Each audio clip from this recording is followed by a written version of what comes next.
Football on Off the Ball. With Paddy Power. Minimal contact in stadiums shouldn't stop the usual suspects from going down. Gamble responsibly. Gamblingcare.ie. So after all the hype, all the build-up, once again it was Liverpool 0, Manchester United 0 at Anfield yesterday. That's 4 of the last 9 games between these two, which have finished 0-0. Manchester City 4-0 winners against Crystal Palace. So Man City, for all that United are top of the table, Man City are 2 points back with the game in hand and starting to look very good indeed. Mark Lawrenson is with us. Evening. Evening. Why can't Liverpool score just now? Very good question. They're not probably making the body of chances they would normally make, certainly yesterday, although I suppose against West Brom they had lots, and maybe Newcastle. I think the front three have just hit a patch or a lack and loss of form collectively, and I would also say that dropping Henderson and Fabinho into the back four has sort of damaged the midfield a little bit as well in terms of supply. I would think that's probably just about it. Lost a little bit of confidence and missing, obviously, the injured players. But you try after so long, you kind of can't really use that as an excuse, I suppose. Yeah. So it's definitely a multitude of reasons. But if you look at the front three for a moment, specifically, what are you seeing going on with them? I'm not sure about Salah at the moment, although his stats are still quite good. I just think he got the pin, didn't he, when he wasn't named as captain for the game in, was it Midtjylland? That was ridiculous. And he went public about it.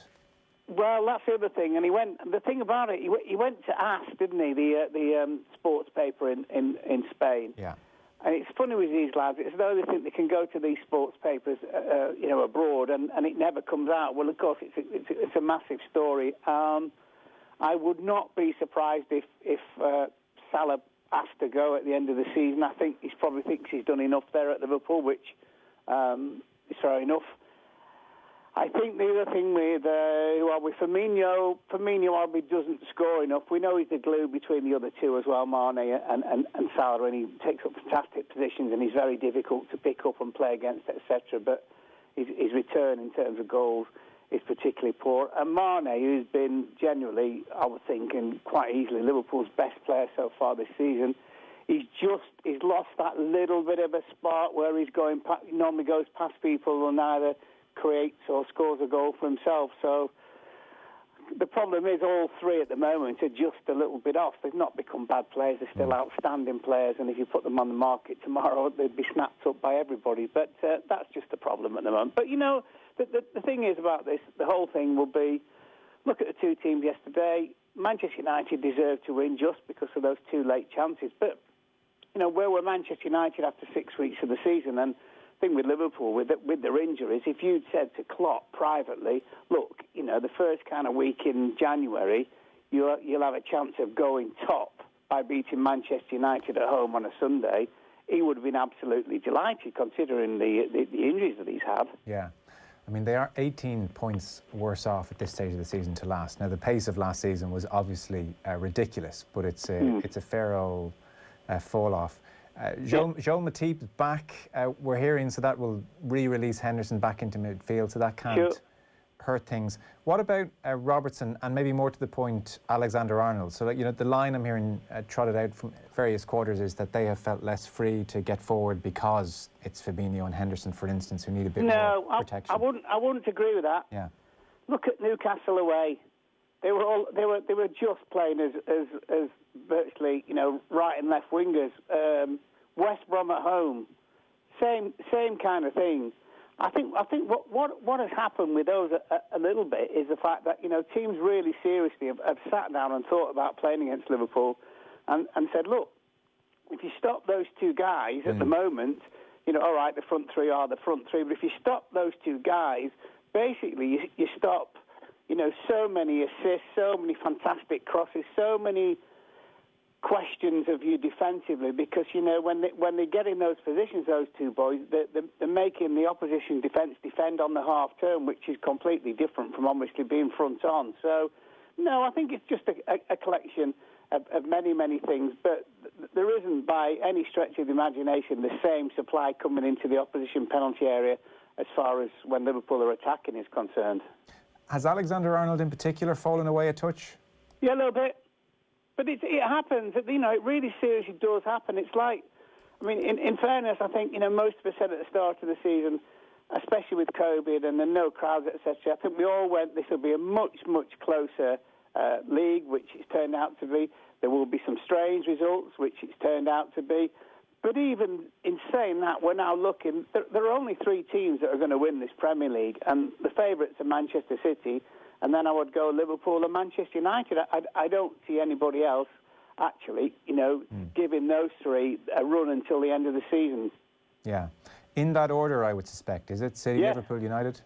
Yes, yeah, I would say so. I mean, Manchester United have done great, and they've done really, really well. It's just that, you know, if you look at all the games, obviously they had those games at home where they were all over the place, etc., and we thought they kind of found the best team. I still believe, looking at them, I'm not sure he knows his best team, Ole Gunnar Solskjaer. I think he's closer to knowing, but also they are unbelievably reliant on you know, the Bruno. I mean, Bruno's the boy. I mean, he had a poor day yesterday, which everybody has from now and again, but he just had a really poor day. And you know, Pogba, is he in the right position?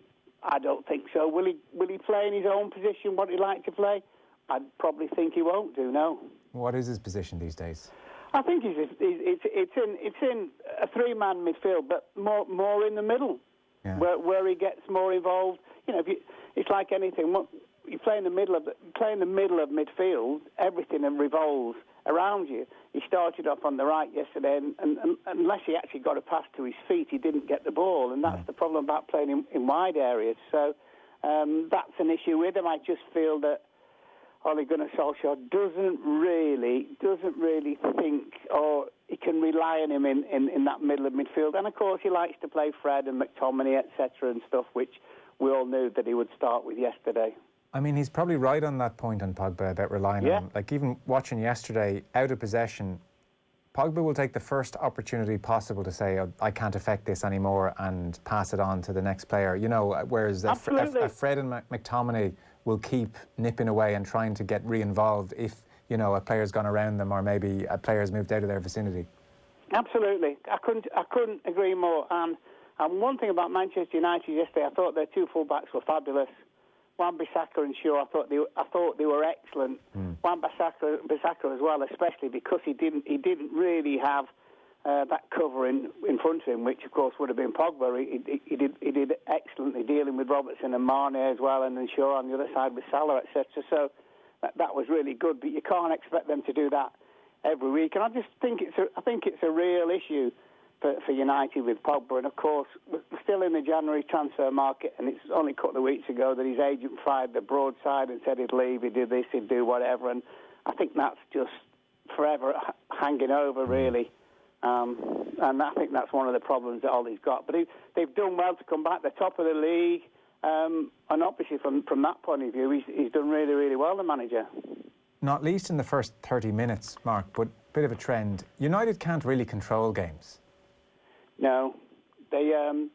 I think what it is, I think, you know, Fred and McTominay, they're not particularly good passers of the ball. They're good at breaking up the opposition. They're good at winning the ball. They're good at kind of nicking the ball, nipping the ball off people, intercepting. But they're not great passers. They're not passers that they pass simply, which is why Bruno has just kind of stood out so much, because he's the only real one in there who looks forward every time and looks to play it forward. If you're a striker in Manchester United team, in the team, and Bruno's on it, like, wow, happy days, because the first thing he ever does is look forward and tries to play you in. But that's, I think, a little bit of a particular problem for Manchester United. And you do kind of think, well, do you really have to play with 2? And then when you think about it, when you looked at them defensively away from home, even when they were winning games, they were conceding loads of goals. So Ollie probably thinks, look, we've got to have 2. We can't just rely on one sitter in there. But whether that will change would be very interesting to witness.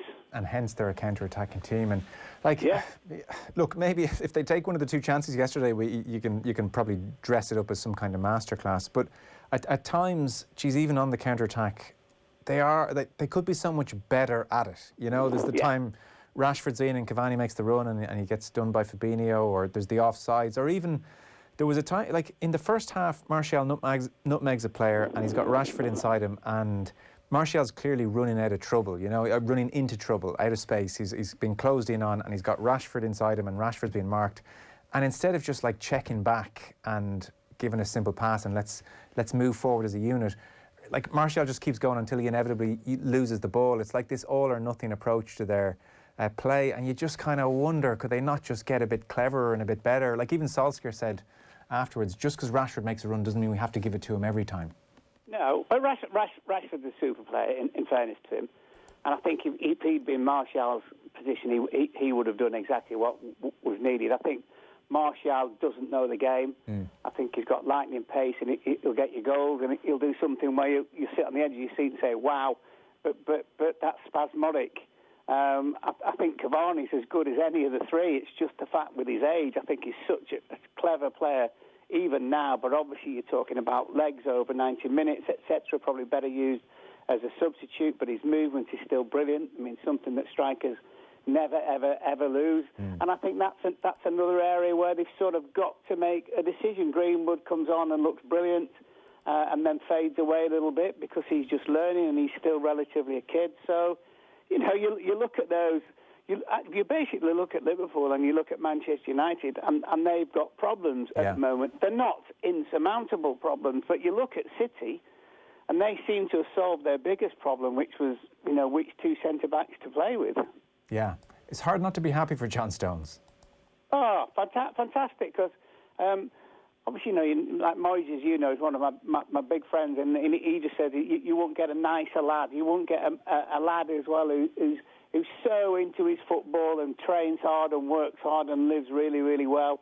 So I know it's good for him. He's obviously just stuck at it in training. And he's basically, and I never thought he would be able to do this, he's basically persuaded Pep Guardiola that he's still a player and still very, very useful. At the moment, he's as good as anybody in that Manchester City team. So post Stamford Bridge for City, they're now finding a groove, and you can see an energy about them again. They have a nice run of fixtures until they play Liverpool in February. So the question is going to be, where will Liverpool be then? Very good question. I think they're probably maybe 4 or 5 points away from them. So obviously that turns that Liverpool City game into another massive occasion. But that's where Liverpool are, and that's just the way that it is.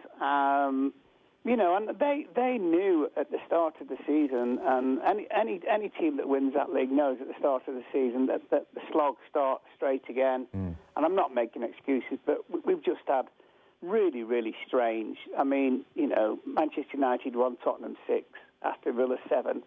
Liverpool 2, you know, City dropping all sorts of points. It's just been a weird system. What does wind me up, though, sometimes is that, you know, even with the Liverpool fans saying, oh, we're not doing this and we're not doing that and we're not doing the other, but they've been spoilt for 3 years, and so have Manchester City fans, because the two teams have just been absolutely brilliant. And once you fall down a little bit from it, it's, you know, it's like a crisis every time. Oh, it's another crisis. We only drew Newcastle away. I mean, I can relate it to my time at Liverpool. I mean, at Anfield as well, a bit like it is now, where, you know, if you weren't 3-0 up after 30 minutes, there'd be a murmur around the ground. Oh, what's happened? We're not playing well, or what's wrong with him? And it's just the way it is with success, I'm afraid.